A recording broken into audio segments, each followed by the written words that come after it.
What is Wim Hof's trick for climbing mountains? In this video, I'll discuss how the Wim Hof method works at high altitude, and two techniques that just about anyone can use to improve their performance at sea level or on mountaintops. I've also got Hof on record with an important insight into making high altitude headaches go away fast.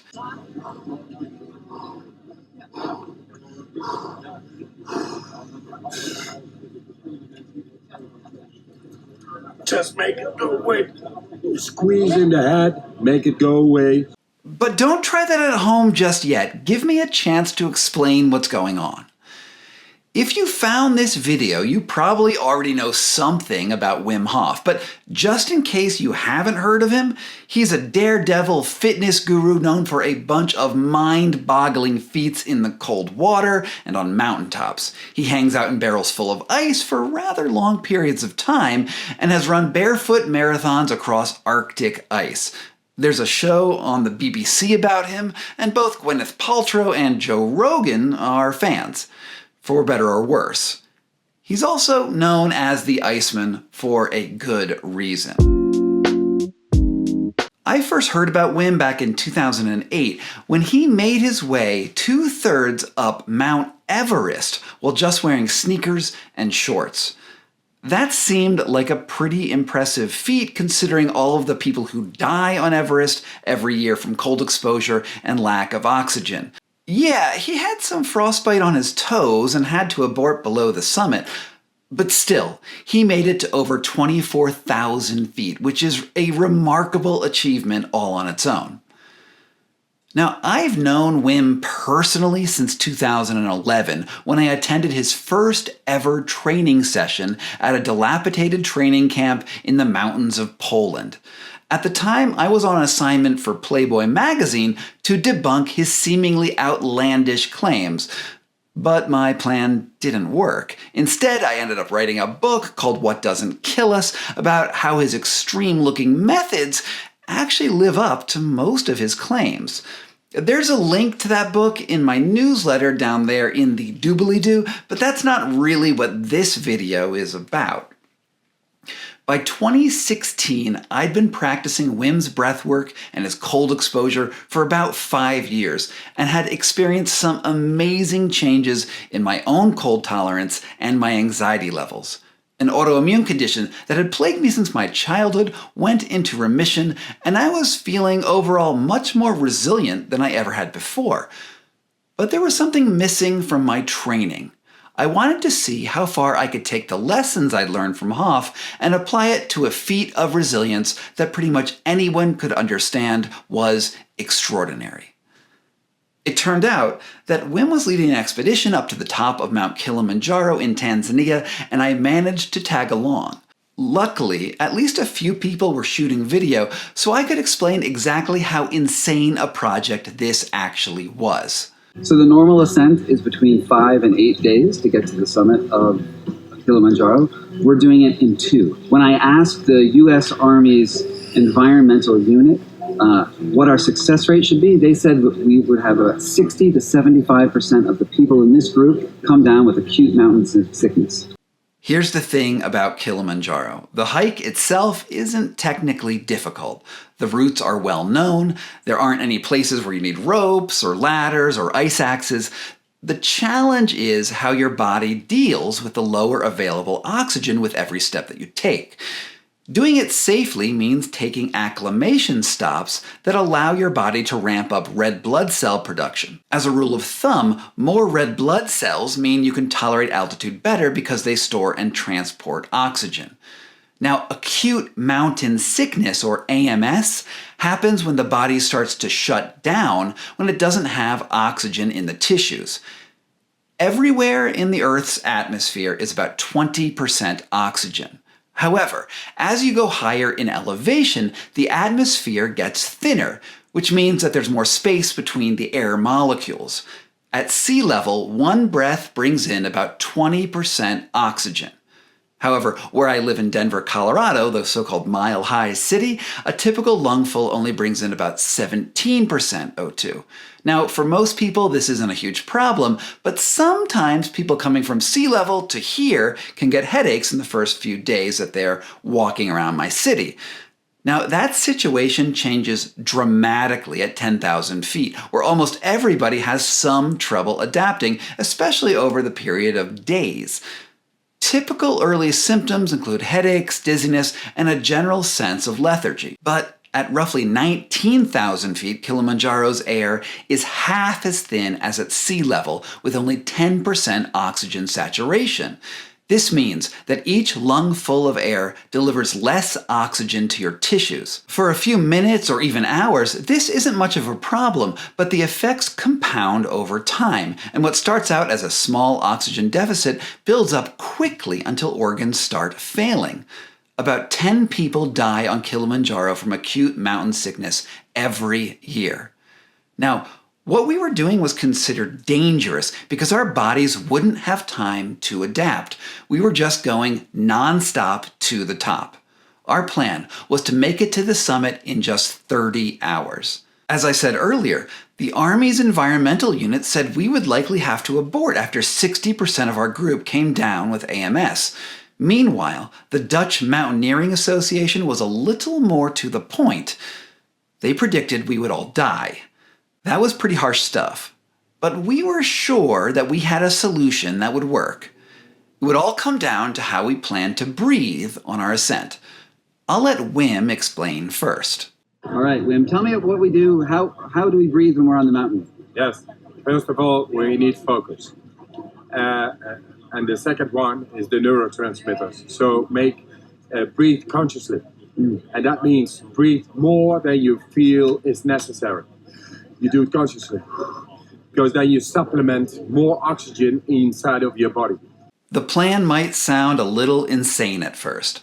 Wim told us that we could simply breathe consciously, really, really fast, the entire way on our ascent from the base of the mountain to the top. The idea was that as air gets thinner, you can compensate for the O2 deficiency with the power of your lungs. Incidentally, this is pretty similar to how the altitude sickness drug Diamox works when it tricks your body into breathing faster. We were just going to do it with the power of our minds instead of the passivity of a pill. So, with that advice, we started up the mountain, checking our pulse oximeters along the way. Now, this is sort of an interesting aside. A pulse oximeter can read the oxygen levels in your blood in almost real time. At sea level, healthy people have between 98 and about 100% oxygen saturation. In Denver, mine is usually closer to about 95%.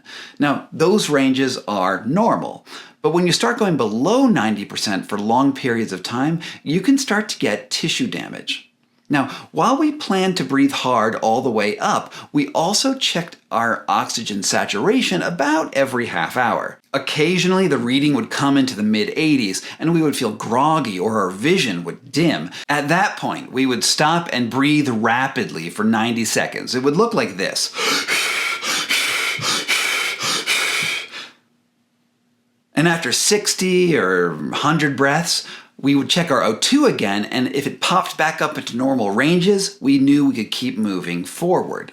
Now, if you haven't done it before, it sounds pretty hard to breathe like that for an entire ascent, but there is a silver lining.